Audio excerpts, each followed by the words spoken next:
ሰላም ቤተሰብ እንደምን አላችሁ ዳና ናችሁ እግዚአብሔር ይመስገን እኔ ደህና ነኝ ዛሬ እናንተ ላመሰግናችሁ ነው የመጣሁት ቻናሌን ወዳችሁ ፈቅዳችሁ ሰብስክራይብ አድርጋችሁ ይጠቅማታል ብላችሁ ምንም ጥቅም ሳታገኙ ለናንተ የሚሆን ለናንተ የሚመጥን ነገር ይዤ ሳልቀርብ ለምትሰጡኝ ፍቅር ሰፖርቲንግ አመሰግናለሁ አንድ ቻናል አይደለም ሁለት ቻናል ያለኝ እንደምታዩት ሱላማጢስና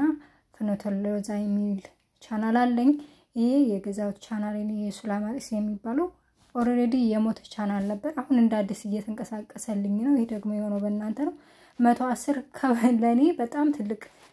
ዲል ነው ቢግ ዲል ነው የ100 200 ማስቆጠር በጣም ለኔ ትልቅ ዲል ነው ምክንያቱም ብዙ ደከመበት ምንም አይነት ለውጥ ያመጣልኝ ስላልነበር አሁን እንደ አዲስ እየተንቀሳቀሰ ነው ሰብስክራይቡም እንዶ ማይጨመር ስለያዘ በጣም ደስ ብሎኝ እናንተ ላመሰግናችሁ ነው የመጣሁት ይሄው ተረምገው ቆጠረ ነው ያለው እዚህ ጋር ደግሞ ቁርሴን ተጋበዙልኝ እየበላችሁ ስሩ ለማለት ነው